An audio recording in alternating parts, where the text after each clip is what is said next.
Climax ಹಂತಕ್ಕೆ ಬಂತ CM DCM fight. Chandrashekhar ಶ್ರೀಗಳಿಗೆ ಒತ್ತಡ ಹೇರಿತೆ ಆ ಕೈ. ಸಿದ್ದು ಟೀಮ್ ಡೌಟ್ ಹಿಂದಿನ ಅಸಲಿ ಕತೆ ಏನು? ಇದೇ ಇವತ್ತಿನ ಡಿವಾರ್ನಿಂಗ್ ಸ್ಟೋರಿ ವಿಶೇಷ. ಯಾರೋ ಹೇಳ್ಕೊಟ್ಟಿದ್ದ? ನಾನು ನಾಗೇಂದ್ರ ಬಾಬು.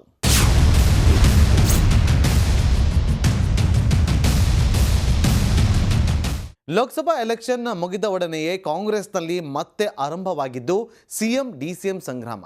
ಯಾವಾಗ 3-4 ಹೆಚ್ಚುವರಿ ಸಿಎಂಗಳಿಗೆ ಸಿಎಂ ಆಪ್ತ ಬಳಗದಿಂದ ಡಿಮ್ಯಾಂಡ್ ಹೆಚ್ಚಾಯಿತು, ಎದುರಾಗಿದ್ದು ದೊಡ್ಡ ಕೌಂಟರ್. ಇದೇ ಡಿಕೆಗೆ ಸಿಎಂ ಚಾನ್ಸ್ ಕೊಡಬೇಕು ಅನ್ನೋ ಒಕ್ಕಲಿಗ ಶ್ರೀಗಳ ದಾಳ. ಇದಾದ ಬೆನ್ನಲ್ಲೇ ಸಿಎಂ ಟೀಮ್ಗೆ ಮೂಡಿದ ಡೌಟ್. ಚಂದ್ರಶೇಖರನಾಥ ಶ್ರೀಗಳ ಮಾತಿನ ಹಿಂದಿದೆ ಯಾರದ್ದೋ ಕೈವಾಡ. ಇದ್ಯಾರು ಅನ್ನೋದನ್ನು ಸಪ್ರೇಟ್ ಆಗಿ ಹೇಳಬೇಕಿಲ್ಲ. ನಿರ್ಣಾಯಕ ಘಟಕ್ಕೆ ಸಿಎಂ ಡಿಸಿಎಂ ದಂಗಲ್. ಡಿಕೆ ಪರ ನಿಂತಿದ್ದೇಕೆ ಒಕ್ಕಲಿಗ ಸ್ವಾಮೀಜಿಗಳು? ಕೆಂಪೇಗೌಡ ಜಯಂತಿಯಂದೇ ಸಿಎಂ ಬಾಂಬ್. ಜಾತಿ ಹೆಸರಿನಲ್ಲಿ ಸಿದ್ದಿಗೆ ಹೇರಲಾಯಿತೆ ಒತ್ತಡ. ಶ್ರೀಗಳ ನುಡಿ ಸ್ವಯಂ ಪ್ರೇರಿತವೋ ಹೇಳಿಕೊಟ್ಟಿದ್ದು? ಇಲ್ಲಿ ಮುಖ್ಯಮಂತ್ರಿ ಸಿದ್ದರಾಮಯ್ಯ ಲಿಫ್ಟ್ನಲ್ಲಿ ಆಡ್ತಿರೋ ಮಾತು ಕ್ಲಿಯರ್ ಆಗಿ ಕೇಳಿಸ್ತಿಲ್ಲ. ಇಲ್ಲಿ ಸಿಎಂ ಸಿದ್ದು ಪಕ್ಕ ನಿಂತ ಸಚಿವ ಜಿ ಪರಮೇಶ್ವರ್ ಕೆಜೆ ಜಾರ್ಜ್ಗೆ ಹೇಳ್ತಿರೋದು ಅದನ್ನು ಯಾರು ಹೇಳಿಕೊಟ್ಟಿದ್ದು ಅಂತ.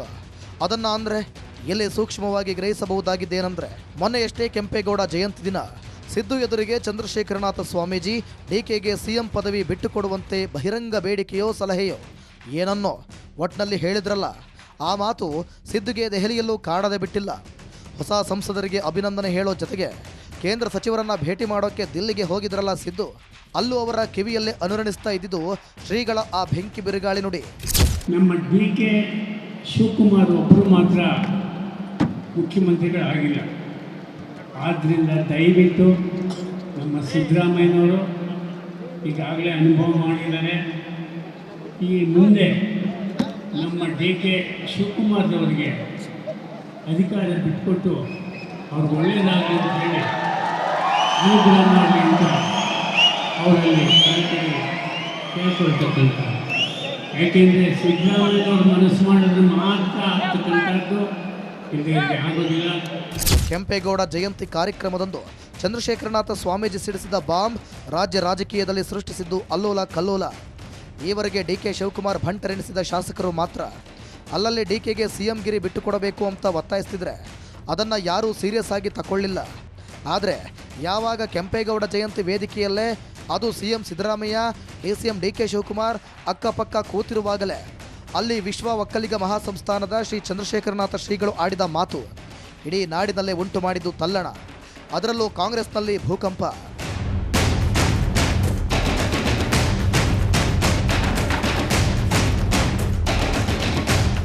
ಹೌದು, ಈ ಬಾರಿ ಬೆಂಗಳೂರಿನಲ್ಲಿ ನಡೆದ ಕೆಂಪೇಗೌಡ ಜಯಂತಿ ಒಕ್ಕಲಿಗರ ಒಗ್ಗಟ್ಟಿಗೆ ಕೊಟ್ಟಿದೆ ಡಬಲ್ ಬಲ. ನಾಡಪ್ರಭು ಕೆಂಪೇಗೌಡರ ಸಂಸ್ಮರಣೆ ಮೂಲಕ ಒಕ್ಕಲಿಗ ಸಮುದಾಯದ ಅಸ್ಮಿತೆಗೆ ಶಕ್ತಿ ಕೊಡೋ ಜೊತೆಗೆ ಈ ಸಲ ಆಗಿದ್ದು ಇನ್ನೊಂದು ವಿದ್ಯಮಾನ. ಒಕ್ಕಲಿಗ ಸಮಾಜದ ಕಾಂಗ್ರೆಸ್ ನಾಯಕ, ಹಾಲಿ ಕೆಪಿಸಿಸಿ ಅಧ್ಯಕ್ಷ ಹಾಗೂ ಡಿಸಿಎಂ ಡಿಕೆ ಶಿವಕುಮಾರ್ಗೆ ಸಿಎಂ ಪಟ್ಟ ಕೊಡಿಸೋ ಸಲುವಾಗಿ ಸಮುದಾಯದ ಪರ ಶ್ರೀಗಳು ಎತ್ತಿದ್ದು ದನಿ.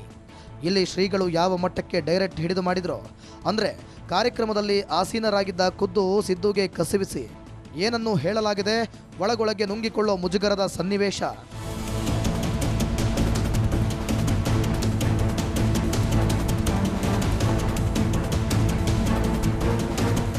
ಇದಾದ ಮೇಲೆ ಕಣ್ಣು ಕೆಂಪಗೆ ಮಾಡಿಕೊಂಡ ಸಿಎಂ ಸಿದ್ದರಾಮಯ್ಯ ತೋರಿದ್ದು ಶ್ರೀಗಳು ಹೇಳಿದ್ರು ಅಂತ ಪಟ್ಟ ಬಿಟ್ಟು ಕೊಡಕ್ಕಾಗುತ್ತಾ ಅನ್ನೋ ಧೋರಣೆ. ಎಲ್ಲ ಹೈಕಮಾಂಡ್ದೇ ಅಂತಿಮ ತೀರ್ಮಾನ ಅಂತ ದಿಲ್ಲಿಯತ್ತ ಬೊಟ್ಟು ಮಾಡಿದರು Siddaramaiah. Congress party high command party ಗೊತ್ತಾಯ್ತಾ ಸರ್? ಇಲ್ಲಿ ಡೆಮಾಕ್ರಸಿ ಹೈಕಮಾಂಡ್ ಅವರು ಏನು ತೀರ್ಮಾನ ಮಾಡ್ತಾರೆ ಆ ಥರ ನಡ್ಕೊಳ್ಳೋದು.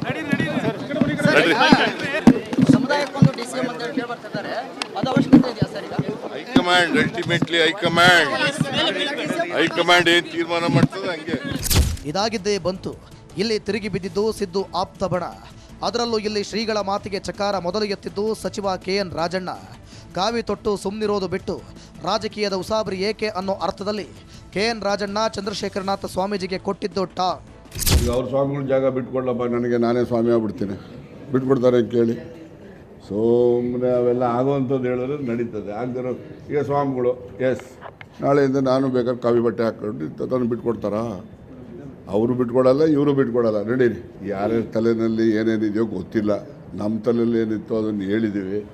ಇಲ್ಲಿ ಮಠದ ಗಾದಿ ಬಿಟ್ಟು ಕೊಡಲಿ ಅನ್ನೋ ಅರ್ಥದ ಸಚಿವ KN ರಾಜಣ್ಣ ಮಾತಿಗೆ ಖಡಕ್ ರಿಯಾಕ್ಷನ್ ಕೊಟ್ಟ ಶ್ರೀಗಳು ಎಲ್ಲವನ್ನು ತ್ಯಜಿಸಿ ಬರೋದಾದರೆ ಓಕೆ ಎಂದು ಕೊಟ್ಟಿದ್ದು ತಿರುಗೇಟು.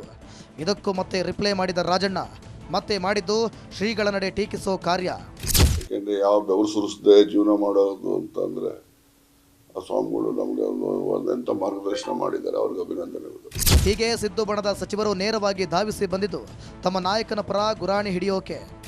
ಈ ವಿಷಯಗಳೆಲ್ಲ ಭಾಳ ಸೀರಿಯಸ್ ಇಶ್ಯೂಸು. ಮತ್ತು ಒಬ್ಬರು ಮುಖ್ಯಮಂತ್ರಿ ಇದ್ದಾರೆ, ಅದರಲ್ಲೂ ಕೂಡ ಒಬ್ಬ ಅತ್ಯಂತ ಅನುಭವಿ ಮತ್ತು ಆಡಳಿತಗಾರ ಸನ್ಮಾನ್ಯ ಸಿದ್ದರಾಮಯ್ಯನವರು, ಜನಪ್ರಿಯ ನಾಯಕರು. ಅವರಿದ್ದಾಗ ನನಗನ್ಸುತ್ತೆ ಬೇರೆ ವಿಷಯಗಳ ಬಗ್ಗೆ ಮಾತಾಡ್ತಕ್ಕಂಥದ್ದು ಅದು ಅಪ್ರಸ್ತುತ ಮತ್ತು ಸರಿ ಕೂಡ ಅಲ್ಲ. ಪಕ್ಷಕ್ಕೆ ಸಂಬಂಧಪಟ್ಟದ್ದು ವಿಚಾರ ಯಾರೋ ಹೇಳ್ತಾರಂತ ಅಥವಾ ಎಲ್ಲೋ ಚರ್ಚೆ ಆದರೆ ಅದನ್ನು ಬದಲಾವಣೆ ಮಾಡಲಿಕ್ಕಾಗೋಲ್ಲ. ಅದು ಪಕ್ಷದ ತೀರ್ಮಾನ, ಹೈಕಮಾಂಡ್ ತೀರ್ಮಾನ ಅಷ್ಟೇ. ಅದೇ ಹೇಳಿದ್ರೆ ಏನು ಅದಕ್ಕೆ ಹೇಳ್ಬಾರ. ಇದು ಪ್ರಜಾಪ್ರಭುತ್ವ ರಾಷ್ಟ್ರ, ಅತ್ಯಂತ ಹೆಚ್ಚು ಪ್ರಜಾಪ್ರಭುತ್ವ ಇರುವಂಥ ರಾಷ್ಟ್ರ. ಏನು ಬೇಕಾದ ಜನ ಹೇಳಲಿಕ್ಕೆ ಇಲ್ಲಿ ಅವಕಾಶಗಳಿದೆ. ಸೊ ಹೇಳ್ತಾರೆ ಅವ್ರ ಭಾವನೆಗಳನ್ನು, ಅವರ ವಿಚಾರಗಳನ್ನು, ಅವರ ಸಮುದಾಯದ ವಿಚಾರಗಳನ್ನು ಹೇಳುವಂಥ ಪ್ರಯತ್ನ ಮಾಡ್ತಾರೆ. ಇದು ಏನು ಹೊಸದೇ ಅಲ್ಲ. ಭಾಳಷ್ಟು ಸಮುದಾಯದ ಸಭೆಗಳಲ್ಲಿ ಸ್ವಾಮೀಜಿ ಅವರು ಹೇಳಿದ ಉದಾಹರಣೆಗಳು ಸಾಕಷ್ಟಿದೆ. ಅವರು ಹೇಳಿರ್ಬೋದು ಯಾರು ಅಷ್ಟೇ. ಇಲ್ಲಿ ಗಮನಿಸಬೇಕಾದ ಅಂಶ ಏನಂದ್ರೆ, ಯಾವಾಗ DK ಶಿವಕುಮಾರ್ ಪರ ಸಮುದಾಯದ ಕಾರ್ಯಕ್ರಮದಲ್ಲಿ ಶ್ರೀಗಳು ಓಪನ್ ಆಗಿ ವಾಯ್ಸ್ ರೇಸ್ ಮಾಡಿದ್ರು, ಇಲ್ಲಿ ಆಗಿದ್ದು ಇಡೀ ದೇಶ ಗಮನ ಸೆಳೆಯೋ ಕೆಲಸ. ಒಕ್ಕಲಿಗರಿಗೆ CM ಅವಕಾಶ ಕೊಡಬೇಕು ಅಂತ ಸಮುದಾಯದ ಹಿರಿಯ ಶ್ರೀಗಳೇ ಹೀಗೆ ನೇರವಾಗಿ ಬ್ಯಾಟ್ ಬೀಸಿದ್ದು ರಾಜ್ಯ ರಾಜಕಾರಣದಲ್ಲಿ ರವಾನಿಸಿದ ಸಂದೇಶ ದೊಡ್ಡದು. ಇವರು ಆಗಲೇ ಊಟ ಮಾಡಿದಾರಲ್ವಾ, ಇನ್ನೂ ಊಟ ಮಾಡ್ತಾ ಇದ್ರೆ ಬೇರೆಯವ್ರಿಗೆ ಅವಕಾಶ ಬೇಕಾ ಬೇಡವಾ ಅಂತ ನಮ್ಮ ಮನಸ್ಸು ಕೇಳ್ತು. ಬೇರೆಯವ್ರಿಗೂ ಅವಕಾಶ ಮಾಡಿಕೊಡ್ಲಿ, ಇವರೊಬ್ಬರೇ ಊಟ ಮಾಡ್ಕೊಂಡಿದ್ರೆ ಹೇಗೆ ಅಂತಕ್ಕಂಥ ಮನೋಭಾವನೆಯಿಂದ ನಾವು ಹೇಳಿದ್ವಿ. ಹಂಚಿ ತಿನ್ನಬೇಕು ಅನ್ನೋದು ಇರಬಾರ್ದು ಅನ್ನೋದು ಅವ್ರ ಮನಸ್ಸಿಗೆ ಕೇಳಬೇಕು, ನಮಗೆ ಗೊತ್ತಿಲ್ಲ. ನಾವು ಅವರನ್ನು ರಿಕ್ವೆಸ್ಟ್ ಮಾಡಿಕೊಂಡಿದ್ದು, ನೀವು ಅನುಭವಿಸಿರೋದ್ರಿಂದ ಬೇರೆಯವ್ರಿಗೂ ಅವಕಾಶ ಮಾಡಿಕೊಡಿ ಹಾಗೆ ಅಂತ ಕೇಳಿದ್ದುಂಟು. ಇನ್ನು ಕೆಂಪೇಗೌಡ ಜಯಂತಿ ಕಾರ್ಯಕ್ರಮಕ್ಕೆ ಆಗಮಿಸಿದ CM ಬಂದಾಗ ಖುಷಿಯಾಗಿದ್ರು, ಹೋಗಬೇಕಾದಾಗ ಮುಖ ಗಂಟಾಕೊಂಡಿದ್ರು. ಒಕ್ಕಲಿಗ ಸಮಾಜದ ಕಾರ್ಯಕ್ರಮದಲ್ಲಿ ಹೀಗೆ CMಗೆ ಡೈರೆಕ್ಟ್ ಆಗಿ ಸ್ಥಾನ ಬಿಟ್ಟುಕೊಡುವಂತೆ, ಧರ್ಮ ಪಾಲಿಸುವಂತೆ ಬುದ್ಧಿ ಹೇಳಿದ ಶ್ರೀಗಳ ನಡೆ ಪೂರ್ವ ಯೋಜಿತವೋ ಇಲ್ಲ ಆ ಸಮಯಕ್ಕೆ ಆಕಸ್ಮಿಕವಾಗಿ ಬಂದ ಮಾತು, ಇದೇ ಈಗ ಹಲವರ ತಲೆಯಲ್ಲಿ ಗಿರಿಕೆ ಹೊಡೆತಿರೋ ಮ್ಯಾಟ್ರು. ಯಾಕಂದರೆ ಮೊದಲೇ DK ಆಪ್ತ ಶಾಸಕರು ತಮ್ಮ ನಾಯಕನಿಗೆ CM ಸ್ಥಾನ ಬಿಟ್ಟುಕೊಡೋ ಬಗ್ಗೆ ಬಹಿರಂಗವಾಗಿ ಡಿಮ್ಯಾಂಡ್ ಮಾಡ್ತಿರೋ ಹೊತ್ತಲ್ಲೇ ಒಕ್ಕಲಿಗ ಶ್ರೀಗಳು ಕೂಡ ಇದೇ ಧಾಟಿಯಲ್ಲಿ ಪ್ರಶ್ನಿಸಿದ್ದು ಎಲ್ಲೋ ಒಂದು ಕಡೆ ಹುಟ್ಟು ಹಾಕಿದೆ ಅನುಮಾನ.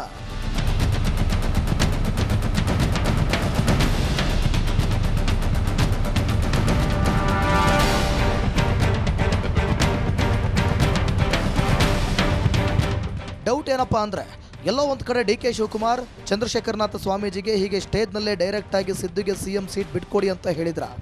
ಇಲ್ಲಿ ಒಂದೊಮ್ಮೆ ಇದರ ಹಿಂದೆ DK ಶಿವಕುಮಾರ್ ಕೈವಾಡ ಇದೆ ಅನ್ನೋದೇ ಆದರೆ ಇಲ್ಲಿ DKಶಿ ಉದ್ದೇಶ ಏನಿರಬಹುದು? ಮೊದಲೇ ಕೆಂಪೇಗೌಡ ಜಯಂತಿ ಅಂದರೆ ಇದು ಒಕ್ಕಲಿಗ ಸಮುದಾಯದ ಮಹತ್ತರ ಕಾರ್ಯಕ್ರಮ. ಇಲ್ಲಿ ನೆರೆದಿರೋ ಒಕ್ಕಲಿಗ ಶ್ರೀಗಳು ಹಾಗೂ ಒಕ್ಕಲಿಗ ಬಾಂಧವರ ಎದುರು ಸಮುದಾಯಕ್ಕೆ CM ಸ್ಥಾನಕ್ಕಾಗಿ ಶ್ರೀಗಳು ಪಟ್ಟು ಹಿಡಿದರೆ ಇದು ವೈಯಕ್ತಿಕ ಅನ್ನೋದಕ್ಕಿಂತ ಹೆಚ್ಚಾಗಿ ರವಾನೆ ಆಗುವುದು ಇದು ಸಮಾಜದ ಒಟ್ಟಾರೆ ಅಭಿಪ್ರಾಯ ಅನ್ನೋ ಸಂದೇಶ.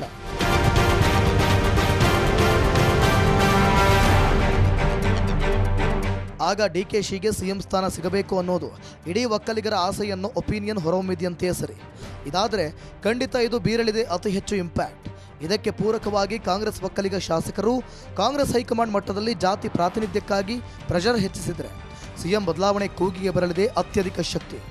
ರಾಜ್ಯದ ಪ್ರಭಾವಿ ಒಕ್ಕಲಿಗ ಸಮಾಜದ ಭಾವನೆಗೆ ಸ್ಪಂದಿಸದಿದ್ದರೆ ಹಳೆ ಮೈಸೂರು ಭಾಗದಲ್ಲಿ ಪಕ್ಷಕ್ಕೆ ಡ್ಯಾಮೇಜ್ ಆಗಲಿದೆ ಎಂಬ ಆತಂಕ ಹೈಕಮಾಂಡ್ಗೆ ಬಂದರೆ ಸಾಕು. ಆಗ DKಗೂ ಒಲಿಯಬಹುದು ಜಾಕ್ಪಾಟ್. ಈಗ ಅದನ್ನು ಮಾಡೋರು ಗೊತ್ತಿದೆ, ಕಾಂಗ್ರೆಸ್ಸು ಹೈಕಮಾಂಡೇ ಮಾಡಬೇಕಲ್ಲ. ಸಿದ್ದರಾಮಯ್ಯನವರು DKಯವರು ಭಾಳ ಚೆನ್ನಾಗವ್ರೆ. ಅವರಿಬ್ಬರಲ್ಲಿ ಒಂದು ಅಂಡರ್ಸ್ಟ್ಯಾಂಡಿಂಗ್ ಇದೆ. ಅವರಿಬ್ಬರಿಗೂ ಈ ರಾಜ್ಯದ ಕಾರ್ಯಕ್ರಮಗಳು ಮತ್ತು ಜನ ಪಕ್ಷಕ್ಕೆ ಹೆಚ್ಚು ಸೀಟ್ ಕೊಟ್ಟಿರ್ತಕ್ಕಂಥದ್ದು ಅರ್ಥ ಮಾಡ್ಕೊಂಡು ಉತ್ತಮವಾದಂಥ 1 ವರ್ಷ ಕೆಲಸ ಮಾಡಿಸಿದ್ದಾರೆ. ನಮ್ಮನ್ನೆಲ್ಲ ಉಪಯೋಗಿಸ್ಕೊಂಡು ಇಡೀ ಮಂತ್ರಿಮಂಡಲದಲ್ಲಿ ಅವರಿಬ್ಬರೂ ಅನ್ಯೋನ್ಯವಾಗಿರೋದ್ರಿಂದ ಯಾವುದೇ ಥರದ ಸಣ್ಣ ಪ್ರಾಬ್ಲಮ್ ಇಲ್ದಂಗೆ ಸರ್ಕಾರ ರನ್ ಆಗ್ತಾ ಇದೆ. ಹೀಗೆ ಸಿದ್ದು ಕೈಕಟ್ಟಿ ಹಾಕುವ ದೃಷ್ಟಿಯಿಂದ ಕೆಂಪೇಗೌಡರ ಜಯಂತಿ ದಿನ DK ಶಿವಕುಮಾರ್ಗೆ CM ಪಟ್ಟ ಕಟ್ಟಿ ಅಂತ ಶ್ರೀಗಳ ಬಾಯಿಂದ ಹೇಳಿಸಲಾಗಿತ್ತ ಅನ್ನೋ ಕ್ವೆಶ್ಚನ್ ಕಾಂಗ್ರೆಸ್ ಬ್ರಿಗೇಡ್ನಲ್ಲಿ ಹೊಡಿತಿದೆ ರೌಂಡ್.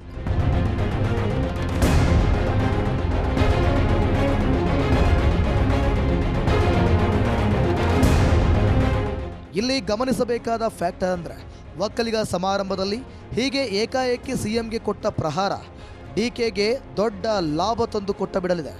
ಈ ರೀತಿಯಾದಂಥ ನಿರೀಕ್ಷೆಯೂ ಆಗಿದೆ ಟುಸ್. ಡಿಕೆ ಬಣ ಅಂದುಕೊಂಡಂತೆ ಇದು ದೊಡ್ಡ ಬದಲಾವಣೆಗೆ ನಾಂದಿಯನ್ನೇನೋ ಹಾಡಿಲ್ಲ. ಇದರ ಬದಲು ವೃತ ಇದಾಗಿದ್ದು ವಿವಾದ. ಸಿದ್ದುಗೆ ಒಂದಷ್ಟು ಕಸವಿಸಿತಂತಾದರೂ ಇದು ಸಿಎಂ ಸೀಟನ್ನು ಗಡಗಡ ನಡುಗಿಸುವಷ್ಟು ಏನಾಗಲಿಲ್ಲ ಇಂಪ್ಯಾಕ್ಟ್. ಸ್ವಾಮೀಜಿಯವರು ಅವರು ಹೇಳಿದ್ದಾರೆ, ಅದಕ್ಕೊಂದು ಮಚ್ ಇಂಪಾರ್ಟೆನ್ಸ್ ಕೊಡಬೇಕಾದಂಥ ಅಗತ್ಯ ಇಲ್ಲ. ಬಿಕಾಸ್ ಸ್ವಾಮೀಜಿಯವ್ರಿಗೂ ರಾಜಕೀಯ ಪಕ್ಷಕ್ಕೂ ಏನು ಸಂಬಂಧ ಇರ್ತದೆ? ಯಾರು ಚೀಫ್ ಮಿನಿಸ್ಟರ್ ಆಗಬೇಕು, ಯಾರು ಮತ್ತೆ ಚೀಫ್ ಮಿನಿಸ್ಟರ್ ಆಗಬೇಕು ಅಂತ ತೀರ್ಮಾನ ಮಾಡೋರು ಯಾರು? ಹಾಂ, ಮತ್ತು ಶಾಸಕರು. ಪ್ರಜಾಪ್ರಭುತ್ವದಲ್ಲಿ ಶಾಸಕರು ತೀರ್ಮಾನ ಮತ್ತು ಹೈಕಮಾಂಡ್ ತೀರ್ಮಾನ ಮಾಡಬೇಕು. ಬದಲಾಗಿ ಇಲ್ಲಿ ಡಿಕೆ ಏನೋ ಕಿತಾಪತಿ ಮಾಡೋಕೆ ಹೋಗಿ ಎಡವಟ್ಟು ಮಾಡಿಬಿಟ್ರ ಅನ್ನೋ ಮಾತು ಕೂಡ ಕಾಂಗ್ರೆಸ್ ಪಡಸಾಲೆಯಲ್ಲಿ ಅನುರಣಿಸ್ತಾ ಇದೆ.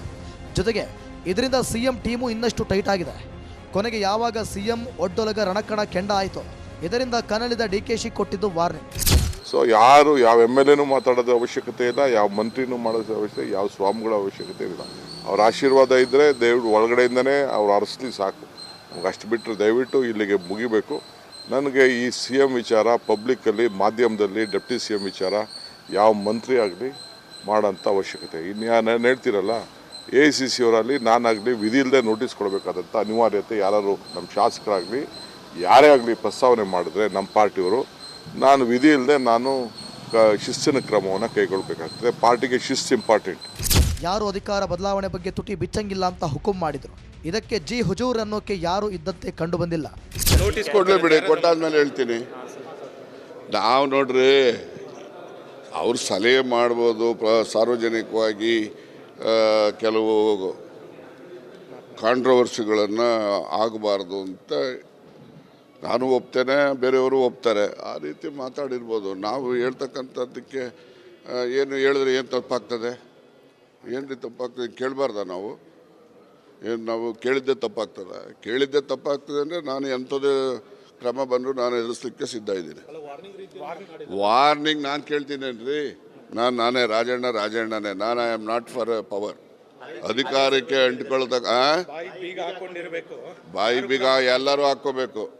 ಎಲ್ಲರೂ ಹಾಕ್ಕೊಂಡ್ರೆ ನಾವು ಹಾಕ್ಕೊತೀವಿ. ಅವ್ರು ಹೇಳೋದಕ್ಕೆ ಹೇಳೋರು ಬಿಟ್ಬಿಟ್ಟು ಬರೀ ನಮ್ಗೆ ಹೇಳಿದ್ರೆ ನಾವು ಕೇಳೋನೇ ಅಲ್ಲ.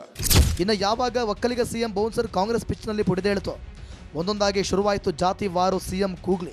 ಲಿಂಗಾಯತ ಶ್ರೀಗಳು ತಮ್ಮ ಜಾತಿಗೆ ಅವಕಾಶ ಸಿಗಬೇಕು ಅಂತ ದನಿ ಎತ್ತಿದ್ರೆ, ಈಡಿಗ ಸಮುದಾಯದ ಶ್ರೀಗಳು ಸಹ ತಮ್ಮ ಸಮಾಜಕ್ಕೆ ಚಾನ್ಸ್ ಕೊಡುವಂತೆ ಹಿಡಿದಿದ್ದು ಪಟ್ಟು. ಸಚಿವರಾಗಿರುವಂತಹ ಈಶ್ವರ್ ಖಂಡ್ರೆ, MB ಪಾಟೀಲ್ರು ಮತ್ತು SS ಮಲ್ಲಿಕಾರ್ಜುನರು ಇಂಥವರನ್ನು ಪರಿಗಣಿಸಬೇಕು. ಇಂಥವರಿಗೆ ಅವಕಾಶವನ್ನು ಕೊಡೋದ್ರ ಮೂಲಕ ವೀರಶೈವ ಲಿಂಗಾಯತರಿಗೆ ನ್ಯಾಯ ಒದಗಿಸಬೇಕು ಅಂತ ಈ ಸಂದರ್ಭದಲ್ಲಿ ನಾವು ಆಗ್ರಹಿಸಲಿಕ್ಕೆ ಬಯಸ್ತೇವೆ. ಎಲ್ಲವನ್ನು ಅಮೂಲಾಗ್ರವಾಗಿ ಬದಲಾವಣೆ ಮಾಡುವಂಥ ಸಂದರ್ಭ ಬಂದಾಗ ವೀರಶೈವ ಲಿಂಗಾಯತ ಸಮುದಾಯದ ಮತ್ತೊಬ್ಬ ನಾಯಕರಿಗೆ ರಾಜ್ಯದ ಮುಖ್ಯಮಂತ್ರಿ ಸ್ಥಾನವನ್ನು ಯಾಕೆ ಕೊಡಬಾರ್ದು ಅನ್ನುವಂಥ ಒಂದು ಧ್ವನಿ ಕೆಲವು ಮಠಾಧೀಶರಿಂದ ಬರ್ತಾ ಇದೆ. ಕೊನೆಗೆ ಮುಖ್ಯಮಂತ್ರಿ ಕೊಡಲಿಕ್ಕೆ ಸಾಧ್ಯ ಆಗದೇ ಇದ್ದ ಪಕ್ಷದಲ್ಲಿ ಉಪಮುಖ್ಯಮಂತ್ರಿಯನ್ನಾದರೂ ಪರಿಗಣಿಸಬೇಕು. ಮುಖ್ಯಮಂತ್ರಿ ಏನಾದರೂ ಬದಲಾವಣೆ ಆಗ್ತೀನಿ ಅಂತಂದರೆ ಸನ್ಮಾನ್ಯ BK ಹರಿಪ್ರಸಾದ್ ಅವರನ್ನೇ ಮುಖ್ಯಮಂತ್ರಿಯಾಗಿ ಘೋಷಣೆ ಮಾಡಬೇಕು ಅಂತಕ್ಕಂಥದ್ದು ಬ್ರಹ್ಮಶ್ರೀ ನಾರಾಯಣ ಗುರು ಶಕ್ತಿಪೀಠದ ಒತ್ತಾಯ ಮತ್ತು ರಾಜ್ಯದ ಈಡಿಗ ಬಿಲ್ಲವ ನಾಮಧಾರಿ ಸಮುದಾಯದ ಒತ್ತಾಯ. ಒಟ್ಟಾರೆ ಚಂದ್ರಶೇಖರ ಶ್ರೀಗಳು ಒತ್ತಿಸಿದ ಜಾತಿ ಸಿಎಂ ಪ್ರಾತಿನಿಧ್ಯದ ಕಿಡಿ ಈಗ ದಾವಾಗ್ನಿಯಾಗಿ ಹೊತ್ತುರಿದಿದೆ. ಶ್ರೀಗಳ ಒತ್ತಾಯದ ಹಿಂದಿದೆಯ ಯಾರದ್ದೋ ಕಾಣದ ಕೈಗಳ ಆಟ. ಇವೆಲ್ಲದಕ್ಕೂ ಮೂಲ ಅನಿಸಿದ ಚಂದ್ರಶೇಖರನಾಥ ಶ್ರೀಗಳ ಮಾತಿನ ಹಿಂದಿನ ಮರ್ಮ ಏನು ಅನ್ನೋದಕ್ಕಿಂತ ಹೆಚ್ಚಾಗಿ ಇದರ ಹಿಂದೆ ಯಾರದ್ದೋ ಕೈವಾಡ ಇದೆ ಅನ್ನೋದು ಸಿದ್ದರಾಮಯ್ಯ ಬಳಗದ ಖಚಿತವಾದ ನಂಬಿಕೆ. ಡೈರೆಕ್ಟಾಗಿ ಹೇಳಬೇಕಂದ್ರೆ ಸಿಎಂಗೆ ವೇದಿಕೆ ಮೇಲೆಯೇ ಮುಜುಗರ ತರೋ ಲೆಕ್ಕದಲ್ಲೇ ಇಡೀ ಡಿಕೆ ಅಥವಾ ಅವರ ತಂಡದ ಯಾರೋ ಒಬ್ಬಿಬ್ಬರು ಶಾಸಕರು ಈ ಪ್ಲಾನ್ ಮಾಡಿಬಿಟ್ರ. ಸಮಾಜದ ಒಕ್ಕೊರಲ ಆಗ್ರಹ ಅನ್ನೋ ಮೆಸೇಜ್ ಪಾಸ್ ಆದರೆ ಡಿಕೆಗೆ ಸಿದ್ದು ಸೀಟ್ ಬಿಟ್ಟುಕೊಡುವಂಥ ವಾತಾವರಣ ಸೃಷ್ಟಿಯಾಗಲಿದೆ ಅನ್ನೋ ದೂರಗಾಮಿ ಲೆಕ್ಕ ಇದರ ಹಿಂದಿತ್ತ. ಇಂಥ ಅನೇಕ ಪ್ರಶ್ನೆಗಳು ಮನೆ ಮಾಡಿದ್ರು, ಸೂಕ್ತ ಉತ್ತರವಂತೂ ಸದ್ಯಕ್ಕೆ ಸಿಕ್ಕಿಲ್ಲ.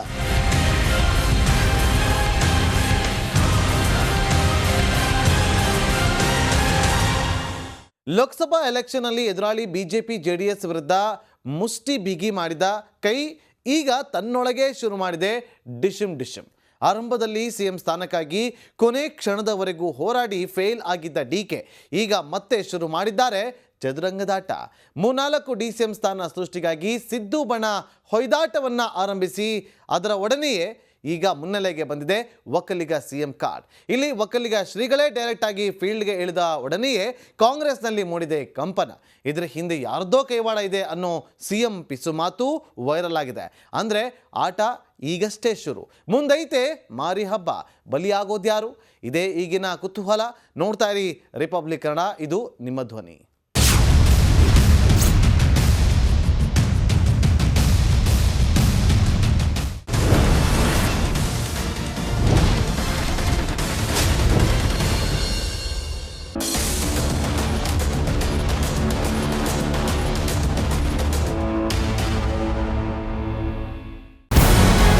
ನಮಸ್ಕಾರ, ಕರ್ನಾಟಕ ಪ್ರೈಮ್ ಟೈಮ್ಗೆ ಸ್ವಾಗತ. ನಾನು ಜಯಪ್ರಕಾಶ್ ಶೆಟ್ಟಿ.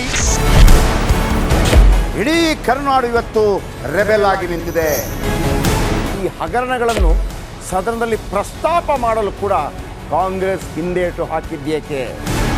ನಿಮ್ಗೆ ಸಂಬಳ ಅದಕ್ಕೆ, ನಿಮಗೆ ವಾಹನ ಅದಕ್ಕೆ, ನಿಮಗೆ ವೆಪನ್ ಅದಕ್ಕೆ, ನೀವು ಅದನ್ನು ಸೆರೆ ಹಿಡಿಬೇಕಾಗಿತ್ತು. ನೀವು ವಿದ್ಯುತ್ ಬರ ಇದೆ ಅಂತ ಹೇಳ್ತಾ ಇದ್ದೀರಿ, ಎಲ್ಲಿ ಬರ ಇದೆ ನೀವು ಹೇಳಬೇಕು. ಪಾಕಿಸ್ತಾನ್ ಆಕ್ಯುಪೈಡ್ ಕಾಶ್ಮೀರ್ ಅದು ಎಂದೆಂದಿಗೂ ನಮ್ಮದು. 40 ಮೆಷಿನ್ಗಳು ತಂದಿತ್ತು ನೋಟ್ ಎಣಿಸುವುದಕ್ಕೆ, ಅದೇ ಹಾಳಾಯಿತು. ಮಥುರಾದ ಗಲಾಟೆ ಇದೆಯಲ್ಲ, ಅದು ಸ್ಥಳೀಯವಾಗಿ ಕೂತು ಪರಿಹರಿಸಬಹುದಾದಂಥ ಕಾನೂನಿದೆ. ಗ್ಯಾರಂಟಿ ಯೋಜನೆಯಿಂದ ನಷ್ಟ ಆಗಿದೆ, ಲಾಭ ಆಗಿದೆ, ದಯವಿಟ್ಟು ಹೇಳಿ. Dawood Ibrahim most wanted criminal ಯಾವಾಗಾದ ಅಂದರೆ ಇಲ್ಲಿ ತನಕ ಭಾರತ ದೇಶದಲ್ಲಿ ಓರ್ವ ದಲಿತ ಪ್ರಧಾನಿಯಾದಂಥ ಇತಿಹಾಸವೇ ಇಲ್ಲ. ರಿಪಬ್ಲಿಕ್ ವರ್ಲ್ಡ್ ಆಪ್ ಇದು ಕೇವಲ ಅಪ್ಲಿಕೇಶನ್ ಅಲ್ಲ, ಸಮಗ್ರ ಸುದ್ದಿಗಳ ಸಂಪರ್ಕ ಮಾರ್ಗಕ್ಕೆ ಕ್ರಾಂತಿಕಾರಿ ಬದಲಾವಣೆ. ರಿಪಬ್ಲಿಕ್ ವರ್ಲ್ಡ್ ಆಪ್ ಕೇವಲ ಸುದ್ದಿ ಅಪ್ಲಿಕೇಶನ್ ಅನ್ನ ಪರಿಚಯ ಮಾಡ್ತಾ ಇಲ್ಲ, ಬದಲಾಗಿ ಡಿಜಿಟಲ್ ಸುದ್ದಿ ಬಳಕೆಯ ಹೊಸ ಯುಗಕ್ಕೆ ನಾಂದಿ ಹಾಡ್ತಾ ಇದೆ. ಇದೊಂದು ಬ್ರೇಕಿಂಗ್ ನ್ಯೂಸ್, ಪ್ರಭಾವಶಾಲಿ ಕಾರ್ಯಕ್ರಮಗಳಿಗೆ ಗಟ್ಟಿಯಾದ ವೇದಿಕೆ. ರಿಪಬ್ಲಿಕ್ ವರ್ಲ್ಡ್ ಅಪ್ಲಿಕೇಶನ್ ಈಗ ಲೈವ್ ಆಗಿದೆ. ಗೂಗಲ್ ಪ್ಲೇ ಸ್ಟೋರ್ ಮತ್ತು ಆಪಲ್ ಆಪ್ ಸ್ಟೋರ್ ಎರಡರಲ್ಲೂ ಲಭ್ಯವಿದೆ. ಈಗಲೇ ಡೌನ್ಲೋಡ್ ಮಾಡಿ.